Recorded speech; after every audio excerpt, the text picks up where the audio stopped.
I sat in the cold courtroom, my hands folded neatly in my lap, watching Benjamin's lawyer shuffle through his papers one last time. The fluorescent lights buzzed overhead, casting harsh shadows across the wooden benches where Dorothy sat with her perfectly styled gray hair and that smug expression she always wore when she thought she was winning.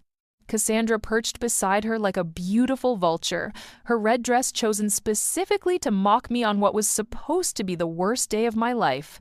Benjamin straightened his expensive tie and turned to face me. His dark eyes held no warmth, no trace of the man who once promised to love me forever. The man I had built an empire with, the man I had trusted with everything I had. His lips curved into a cruel smile as he prepared to deliver what he thought would be the final blow. "This divorce ends you, Natalie." His voice was ice cold, each word carefully chosen to cut deep. "You came into this marriage with nothing, and you'll leave with nothing. That's exactly what you deserve." The words hung in the air like poison. I felt the familiar sting of his cruelty, but something else stirred inside me too. Something that had been growing stronger over the past 6 months as I watched him parade his affair in front of everyone we knew. Something that whispered this moment would be different than he expected. Cassandra leaned forward, her perfectly manicured fingers touching Benjamin's arm in a gesture of support that made my stomach turn. Her voice was honey-sweet when she spoke, but her eyes were pure venom.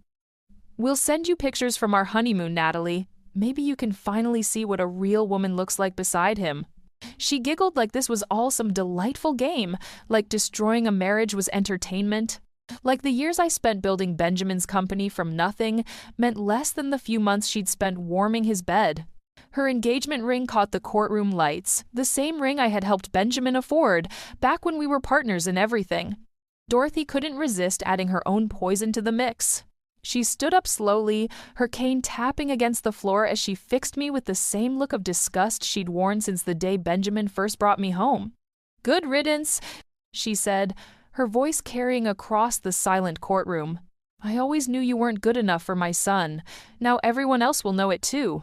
The three of them stood there like judges at my execution, waiting for me to break down, to beg, to show them the broken woman they expected to see. Benjamin's chest puffed out with pride as he watched what he thought was my humiliation. Cassandra's smile grew wider, already imagining herself as the new Mrs. Ashford. Dorothy nodded with satisfaction, finally seeing the end of the daughter-in-law she'd never wanted. But I didn't break. I didn't cry. I didn't even flinch. Instead, I reached into my purse and pulled out a manila envelope that had been sitting there for weeks, waiting for exactly this moment.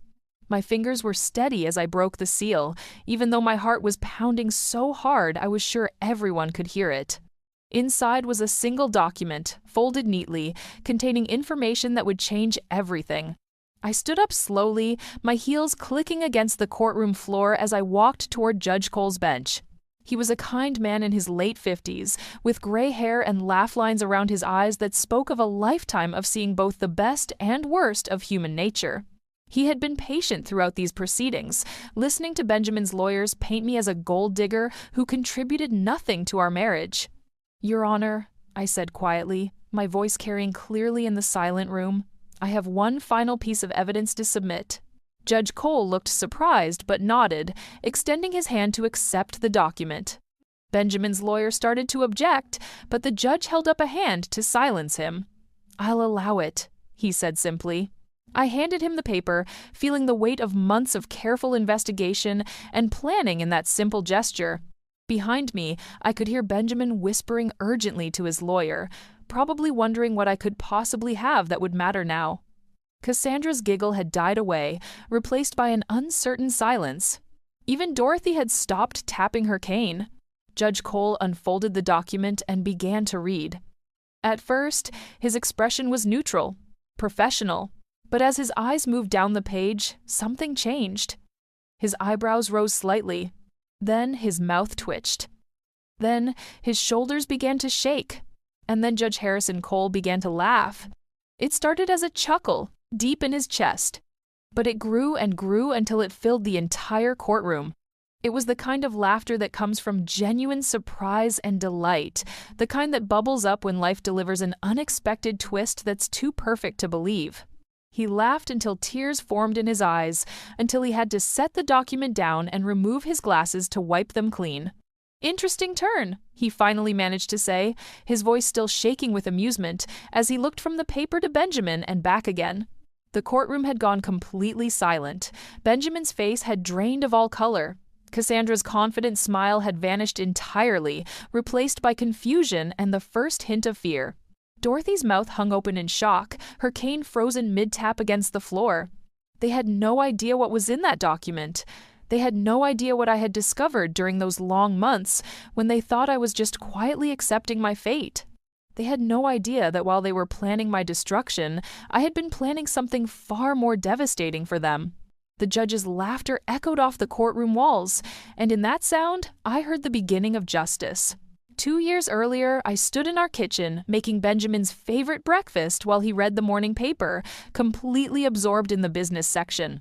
The sunlight streamed through our bay windows, casting golden light across the marble countertops I had picked out when we renovated our dream home. Everything looked perfect from the outside. We looked perfect. "The Henderson project came through," Benjamin said, without looking up from his newspaper. "That's another $2 million in contracts this quarter." I smiled as I placed his eggs exactly how he liked them, over easy with the yolk still runny. "That's wonderful, honey. Did you remember to factor in the material cost increases I calculated yesterday?"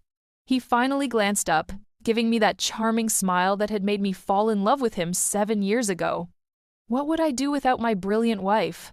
You always think of everything. Back then, those words felt like love. Now I realize they were just acknowledgement of my usefulness. But in that kitchen, with the morning light making everything warm and golden, I believed we were building something beautiful together. Benjamin's construction company had started as nothing more than a dream and a small loan from his uncle. When we met, he was working 16-hour days just to keep 3 employees paid and struggling to understand the financial side of running a business. I was fresh out of college with a degree in financial analysis and a head full of ideas about how to make small businesses grow. Our first date was actually a business meeting. Benjamin had hired me to look at his books and figure out why he was barely breaking even, despite having more work than he could handle. I spent 3 hours in his tiny office above the hardware store, surrounded by invoices and receipts that hadn't been properly organized in months. "You're losing money on every job," I told him bluntly. "You're not accounting for overhead, you're underestimating material costs, and you're not charging enough for your expertise." Instead of being offended, Benjamin leaned back in his chair and grinned. "So fix it." That was the beginning of everything. I restructured his entire pricing system, created proper accounting procedures, and developed a bidding strategy that would actually make money. Within 6 months, Ashford Construction went from barely surviving to thriving. Within a year, Benjamin was able to hire 10 more workers and move into a real office. And somewhere in those late nights spent building spreadsheets and reviewing contracts, we fell in love. At least, I thought we did. Our wedding was small but perfect. Dorothy had wanted something grander, something that would impress her country club friends, but Benjamin and I chose a simple ceremony in the garden behind our first real house. I wore my grandmother's dress, and Benjamin cried when he saw me walking down the aisle between the rose bushes we had planted together. "You're my partner in everything," he whispered during our first dance. "We're going to build an empire together." For the first few years, it felt like we were doing exactly that. I handled all the financial planning while Benjamin focused on the construction side. I developed the systems that let us track multiple projects simultaneously. I created the investment strategy that let us buy our own equipment instead of renting. I negotiated the contracts that brought in our biggest clients. Every success felt shared. When we landed the contract to build the new shopping center downtown, Benjamin swept me up in his arms and spun me around the office. "We did it, Nat. We actually did it." When we bought our dream house in the hills overlooking the city, we stood on the deck together watching the sunset and planning our future. Benjamin talked about expanding into commercial development. I calculated how much capital we would need and mapped out a 5-year growth plan. "You're incredible," he said, pulling me close. "I never could have imagined any of this without you." But success changed Benjamin in ways I didn't notice at first. The more money we made, the more confident he became. The more confident he became, the less he seemed to need my input. Slowly, subtly, our partnership began to shift. It started with small things. Benjamin would make decisions about new hires without consulting me. He would agree to contracts without having me review the terms first. When I questioned these choices, he would smile and say, "Don't worry about it, honey. I've got this handled." Dorothy's influence grew stronger too. She had never approved of me, always making little comments about my background, my education, my family's lack of money. As Benjamin's business grew more successful, her comments became more frequent and more pointed. "Benjamin is really coming into his own," she would say at family dinners. "It's amazing what a man can accomplish when he puts his mind to it." The implication was always clear. Benjamin was the genius. Benjamin was the success. I was just along for the ride. By our 5th anniversary, the dynamic had completely shifted. Benjamin made all the major decisions. He attended the important meetings alone. He gave interviews to business magazines without mentioning my contributions. When people asked about his success, he would talk about his vision, his hard work, his natural talent for business. I told myself it didn't matter. We were married. His success was our success. The company was growing faster than ever, and we were building the life we had always dreamed of. But late at night, when Benjamin was asleep beside me, I would lie awake wondering when I had become invisible in my own life. I should have paid more attention to those feelings. I should have noticed the signs earlier. Because while I was busy being the perfect supportive wife, Benjamin was busy planning a future that didn't include me. The first sign something was wrong came on a Tuesday morning in March. I was reviewing our monthly credit card statements, something I had done religiously for years as part of managing our finances, when I noticed a charge that made me pause. $250 at Romano's, the most expensive Italian restaurant in the city. I remembered that night clearly. Benjamin had said he was working late on the Morrison project, reviewing blueprints with his foreman. I had eaten dinner alone, as I had been doing more and more often lately, and fallen asleep watching television before he came home. My finger traced the line on the statement. Romano's, Tuesday, March 15th, 8:30 p.m. For 2 people. "Benjamin!" I called out, finding him in his home office. "Do you remember eating at Romano's last Tuesday?" He didn't even look up from his computer. "Romano's? No, why would I eat there? You know I hate that fancy stuff." The lie came so easily, so naturally, that for a moment I wondered if I had misread the statement. But when I looked again, there it was, clear as day. Benjamin's credit card. Charged for dinner for 2 at a restaurant he claimed he had never visited. That's when I started paying attention to things I had been unconsciously ignoring. The late nights became more frequent, the mysterious phone calls that ended abruptly when I walked into the room. The new cologne that appeared in our bathroom, something expensive and sophisticated that wasn't like anything Benjamin had ever worn before. The way he started dressing better for work, choosing his clothes more carefully, spending longer in front of the mirror each morning. I told myself I was being paranoid. Benjamin and I had been together for 7 years. We had built a life together, a business together. He wouldn't throw that away for some meaningless affair.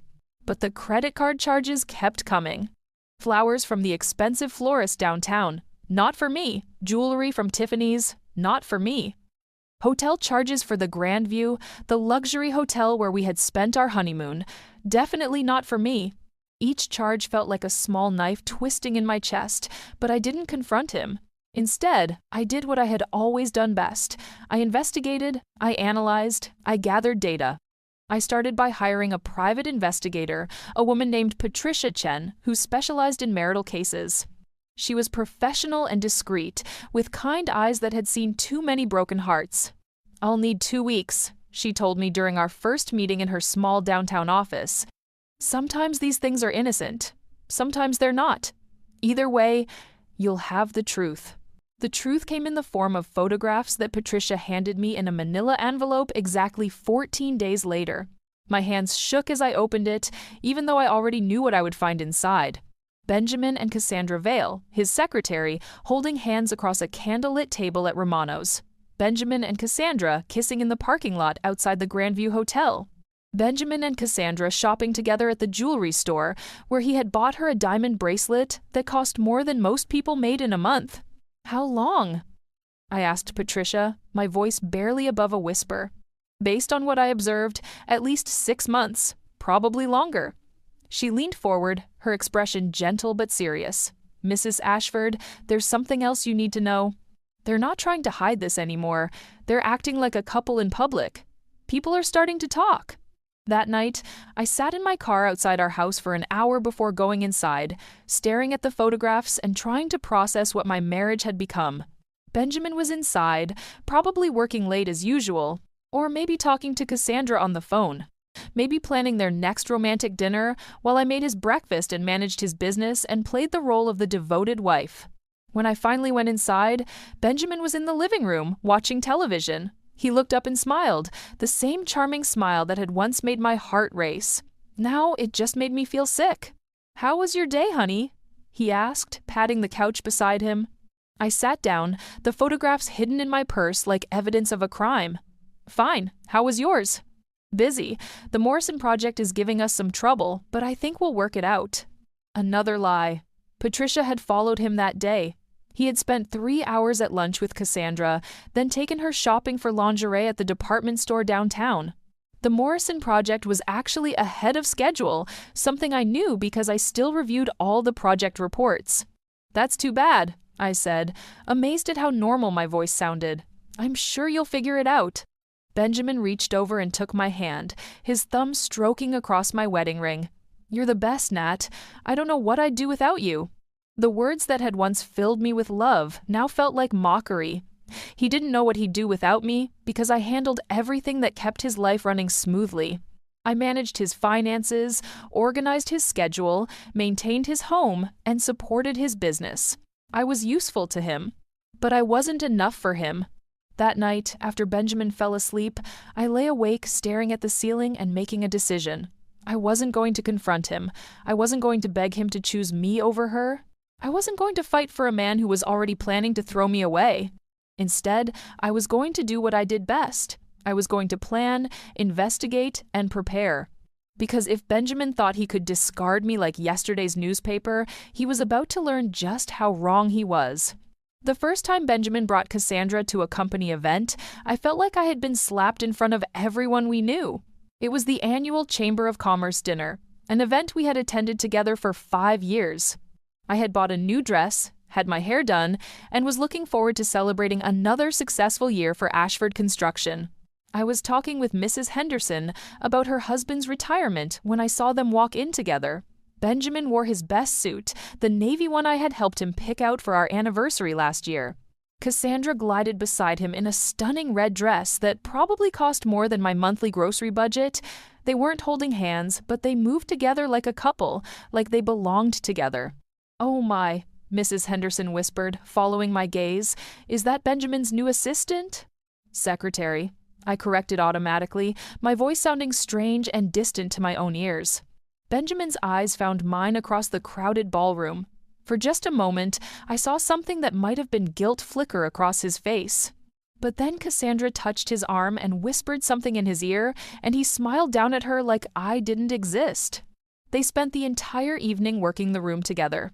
Benjamin introduced Cassandra to clients and business partners, explaining that she was invaluable to the company's success. He never once looked in my direction or acknowledged that his wife was sitting alone at a table in the corner, watching her marriage dissolve in public.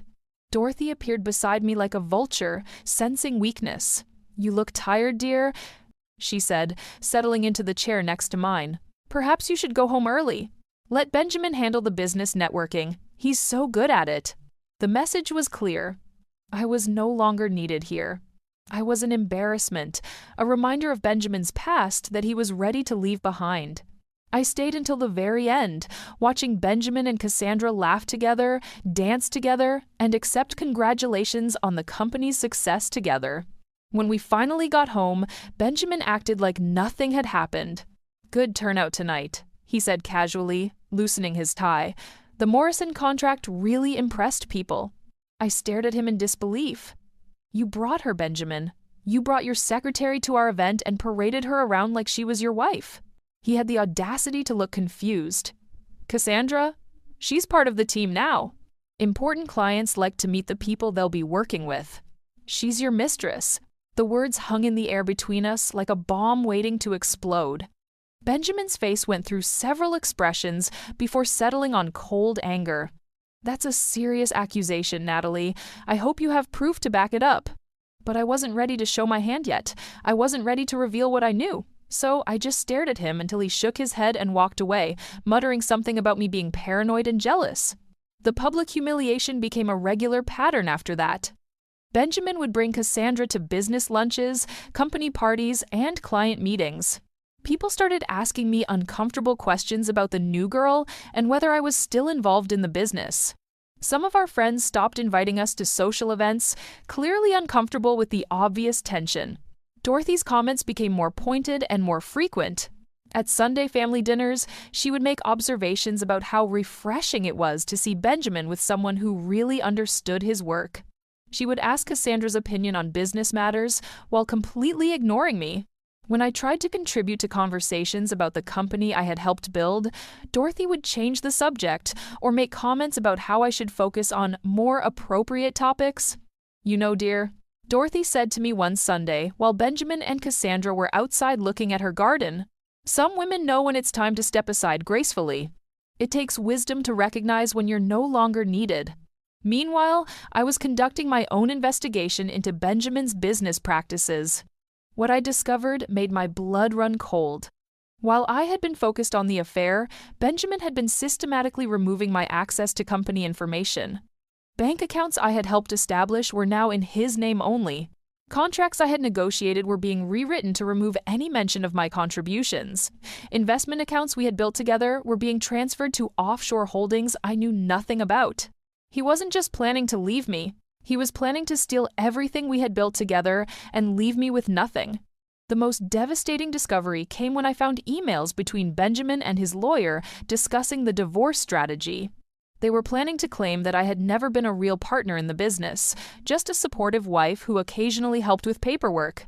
They had documentation showing that all major decisions had been made by Benjamin alone, all contracts signed by him, all client relationships managed by him.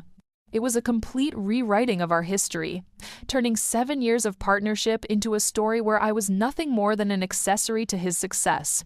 But Benjamin had made one crucial mistake. In his arrogance, he had forgotten that I still had access to the company's financial records. And buried in those records was information that would destroy not just his divorce strategy, but his entire life. Because while Benjamin had been busy planning my downfall, I had discovered the truth about how Ashford Construction had really become so successful. And that truth was going to change everything. The game was about to begin, and Benjamin had no idea that he was already losing. The divorce papers arrived on a Thursday morning in October, delivered by a courier who looked apologetic as he handed me the thick manila envelope. I signed for them with steady hands, even though my heart was pounding so hard I could hear it in my ears. Benjamin had finally made his move. I sat at our kitchen table, the same table where we had planned our future together so many times, and read through the legal documents that were meant to destroy my life. Benjamin's lawyer had been thorough. According to these papers, I was entitled to almost nothing. The house would be sold, with Benjamin keeping most of the proceeds since he had provided the down payment. The business was entirely his, built through his vision and hard work, with minimal contribution from me. I would receive a small monthly payment for 2 years, barely enough to rent a studio apartment. It was exactly what I had expected, but seeing it in black and white still felt like a physical blow. That evening, Benjamin came home with Cassandra. They didn't even try to hide it anymore. She had a key to our house, clothes in our closet, and the confidence of a woman who believed she had already won. "I assume you got the papers," Benjamin said, not even bothering to look at me as he poured himself a drink. "My lawyer says this should be quick and simple if you don't fight it."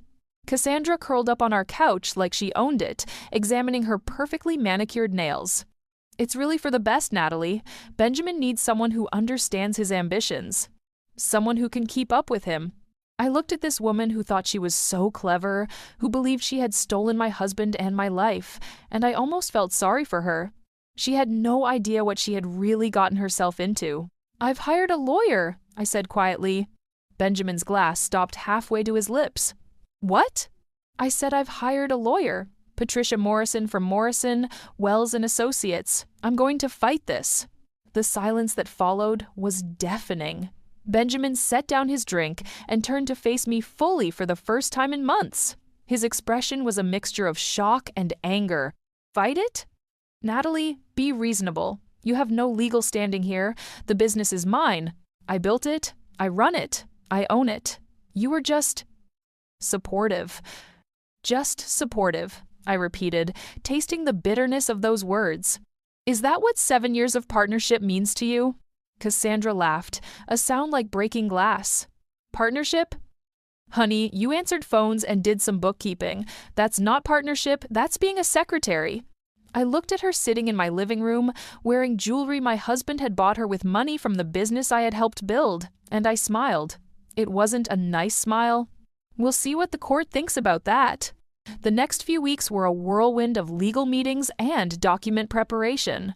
Patricia Morrison was everything I had hoped for in a lawyer: sharp, experienced, and absolutely ruthless when it came to protecting her clients.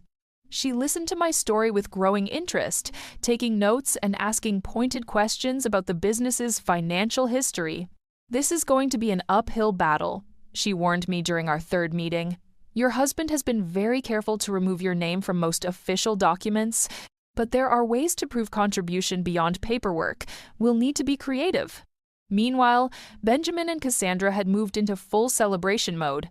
Cassandra quit her job as his secretary and started planning their wedding, apparently confident that the divorce would be finalized quickly. She moved into our house completely, redecorating our bedroom and throwing out my belongings like I was already gone. Dorothy was in her element, finally able to openly express her hatred for me. She threw a party to welcome Cassandra to the family and invited everyone we knew except me. The pictures showed up on social media within hours, Benjamin and Cassandra cutting a cake together while Dorothy beamed beside them like they were already married. The humiliation was designed to break me, to make me give up and accept whatever scraps they were willing to throw my way. At the grocery store, the bank, even at church, people would look at me with pity or judgment, whispering about the woman who couldn't keep her husband happy. But while they were busy celebrating their victory, I was working with Patricia to build my case. We gathered evidence of my contributions to the business, tracked down former employees who could testify about my role in major decisions, and documented every financial transaction that showed my involvement in building Ashford Construction. More importantly, I was conducting my own investigation into something I had discovered buried deep in the company's financial records. Something that Benjamin thought he had hidden well enough that no one would ever find it. He was wrong. Late at night, while Benjamin and Cassandra were out celebrating their future together, I sat in my temporary apartment going through years of contracts, invoices, and financial statements. What I found was a pattern of fraud so extensive and so carefully orchestrated that it took my breath away. Benjamin hadn't just been unfaithful to me. He had been stealing from clients, falsifying documents, and building his empire on a foundation of lies and criminal activity. And I had the evidence to prove it. The sealed document I would eventually hand to Judge Cole was already taking shape, filled with bank records, forged signatures, and proof of embezzlement that would send Benjamin to prison for decades. They thought they were destroying me, but they had no idea that I was about to destroy them completely. The divorce hearing began on a cold Monday morning in January. I sat beside Patricia in the courtroom that would determine my future, watching Benjamin's legal team arrange their documents with the confidence of people who believed they had already won. Benjamin wore his most expensive suit and his most charming smile, playing the role of the successful businessman who was being unfairly attacked by his bitter ex-wife. Cassandra sat in the gallery behind him, her engagement ring catching the fluorescent lights every time she moved her hands. She had chosen a conservative navy dress for the occasion, trying to look respectable and supportive. Dorothy sat beside her, radiating satisfaction as she prepared to watch my final humiliation. Benjamin's lawyer, a sharp-faced man named Thomas Garrett, opened with a presentation that painted me as a woman who had contributed nothing meaningful to Ashford Construction's success. According to his version of events, I was simply a supportive wife who occasionally helped with minor administrative tasks while Benjamin's genius and hard work built a multi-million-dollar empire. Your Honor, Garrett said, gesturing toward a stack of documents. The evidence clearly shows that Mr. Ashford was the sole architect of this company's success. Every major contract was negotiated by him. Every important business decision was made by him. Every client relationship was built and maintained by him. He presented contract after contract, all bearing only Benjamin's signature. Financial statements showing Benjamin as the sole owner and decision-maker. Testimonials from clients praising Benjamin's vision and leadership with no mention of me at all. Mrs. Ashford may have provided emotional support during the early years of their marriage, Garrett continued, but support is not the same as contribution. A wife's encouragement, while valuable in a personal sense, does not constitute a legal claim to business assets. I watched the judge's face as Garrett spoke, trying to read his expression. Judge Cole listened carefully, occasionally making notes, but gave no indication of what he was thinking. Then it was time for witness testimony, and Benjamin's team had prepared well. They called former employees who testified that Benjamin was clearly the boss, the decision-maker, the driving force behind every success. They called clients who spoke glowingly about Benjamin's expertise and leadership. They even called the company's accountant, who confirmed that all official business documents listed Benjamin as the sole owner. When Cassandra took the stand, she was the picture of professional competence. She testified about Benjamin's incredible work ethic, his brilliant strategic mind, and his natural talent for business. According to her, I rarely visited the office and had no involvement in day-to-day operations. Mr. Ashford is a visionary, she said, looking directly at Benjamin with obvious admiration. He built this company through pure determination and intelligence. It's really quite inspiring to watch someone achieve so much through their own efforts. The implication was clear. Benjamin was a self-made success story, and I was just baggage from his past that he was finally ready to discard. Dorothy's testimony was even more damaging. She spoke about how Benjamin had always been destined for greatness, how his natural business instincts had been obvious since childhood. She painted me as someone who had been lucky to marry above my station and was now trying to profit from Benjamin's hard work. My son has always been generous to a fault, Dorothy said, dabbing at her eyes with a handkerchief. He gave Natalie a comfortable life, a beautiful home, everything she could have wanted. It's heartbreaking to see her try to destroy him now out of spite. By the time Benjamin took the stand, the narrative was complete. He was the brilliant entrepreneur who had built an empire through his own vision and effort. I was the ungrateful wife who was trying to steal what I hadn't earned. Benjamin's testimony was masterful. He spoke about the long hours he had worked, the risks he had taken, the sacrifices he had made to build Ashford Construction. He acknowledged that I had been supportive, but made it clear that support was not the same as partnership. Natalie was a wonderful wife in many ways, he said, managing to sound both generous and condescending. She encouraged me when things were difficult, and I'll always be grateful for that. But the business decisions, the financial planning, the client relationships, those were all my responsibility. I couldn't have asked her to share that burden even if she had been capable of it. The courtroom was silent as Benjamin painted himself as both a business genius and a protective husband who had shielded his wife from the complexities of running a company. It was a performance worthy of an award, and I could see that some people in the gallery were actually moved by it. When Patricia stood up to cross-examine Benjamin, I could feel the tension in the room shift. This was our chance to fight back, but Benjamin's team had been thorough. They had covered every angle, anticipated every challenge. Patricia asked pointed questions about specific business decisions, trying to get Benjamin to admit that I had been involved in the planning process. But he deflected smoothly, giving credit to his team or his advisors without ever mentioning me specifically. As the day wore on, it became clear that we were losing. Benjamin's version of events was consistent, well-documented, and believable. My contributions to the business had been systematically erased from the official record, leaving me with nothing but my word against a mountain of evidence. But I wasn't worried, because while Benjamin thought he had won, I still had one card left to play. A card that would change everything and expose the truth about how Ashford Construction had really become so successful. The sealed document in my purse felt like it was burning a hole through the leather, waiting for its moment to destroy Benjamin's carefully constructed lies. The moment had finally arrived. Benjamin's lawyer had just finished his closing argument, painting me as a desperate woman trying to steal what I hadn't earned. The courtroom felt heavy with the weight of their lies, and I could see the satisfaction on Benjamin's face as he prepared for what he thought would be his complete victory. Judge Cole was reviewing his notes when I stood up slowly. "Your Honor, I have one final piece of evidence to submit." The words cut through the silence like a blade. Benjamin's head snapped toward me, his confident expression flickering for the first time all day. Cassandra leaned forward in her seat, her perfectly composed mask slipping slightly. Dorothy's cane stopped its rhythmic tapping against the floor. "Your Honor," Benjamin's lawyer objected, "we've already concluded the evidence phase of these proceedings." Judge Cole held up his hand. "I'll allow it. Mrs. Ashford, please approach the bench." My heels clicked against the marble floor as I walked forward, the manila envelope in my hands containing months of careful investigation and documentation. Behind me, I could hear Benjamin whispering urgently to his lawyer, probably wondering what I could possibly have that would matter now.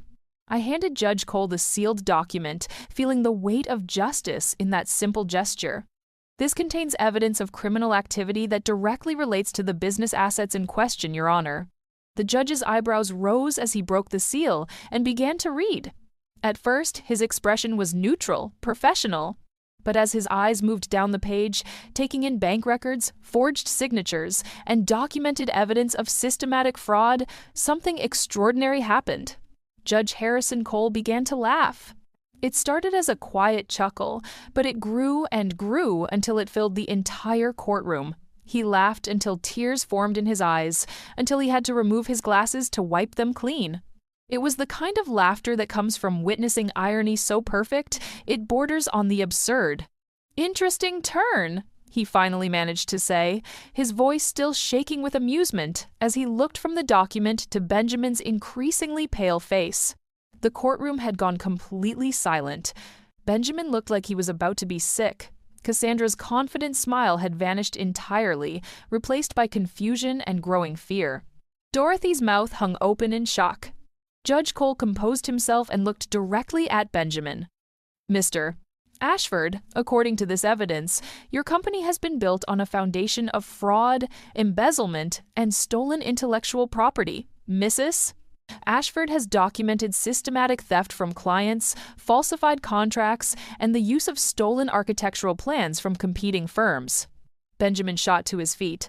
"Your Honor, those are serious accusations that have no basis in—" "Sit down, Mr. Ashford." The judge's voice had lost all traces of humor. "The evidence here is quite comprehensive. Bank records showing payments to shell companies you control. Contracts with forged signatures from clients who never agreed to the terms. Architectural plans stolen from Morrison and Associates and used in your Henderson project without permission or payment." I watched Benjamin's face cycle through denial, anger, and finally, dawning terror as he realized what I had discovered. For months, while he had been planning to leave me with nothing, I had been uncovering the truth about how Ashford Construction had really become so successful. "The irony here," Judge Cole continued, his voice carrying clearly through the silent courtroom, "is that Mr. Ashford is demanding that his wife receive nothing from a business that was built on crimes she can prove he committed. Mrs. Ashford, you've documented evidence that could result in criminal charges carrying sentences of up to 20 years in federal prison." Cassandra made a small choking sound from the gallery. The woman who had been so confident about becoming the new Mrs. Ashford was suddenly realizing she had tied herself to a sinking ship. "Furthermore," the judge continued, "the evidence shows that Mrs. Ashford was not only a full partner in building this business legitimately, but that she was systematically excluded from knowledge of the criminal activities. In fact, it appears that Mr. Ashford used her legitimate financial expertise to create a veneer of respectability while conducting illegal operations she was unaware of." Benjamin's lawyer was frantically shuffling through papers, trying to find some way to respond to revelations that had blindsided him completely. Dorothy had gone completely white, finally understanding that her precious son was not the business genius she had believed him to be. "Mrs. Ashford," Judge Cole said, turning to me with something that looked like respect, "have you shared this evidence with federal authorities?" I smiled for the first time in months. "Copies were delivered to the FBI this morning, Your Honor. I believe agents are already executing search warrants at the company offices and Mr. Ashford's personal residences." The color drained completely from Benjamin's face. Cassandra let out a small sob from the gallery, probably realizing that the luxury lifestyle she had been promised was about to disappear, along with the man who had promised it to her. In light of this evidence, Judge Cole announced, "I am awarding Mrs. Ashford full ownership of all legitimate business assets, pending the outcome of the federal investigation. Mr. Ashford, you are advised to contact criminal counsel immediately." As the gavel came down, I felt 7 years of humiliation and betrayal finally transform into justice. Benjamin had tried to destroy me, but in his arrogance, he had forgotten that I was the one who truly understood how his business worked. And now, finally, everyone else would understand it too. The game was over, and I had won.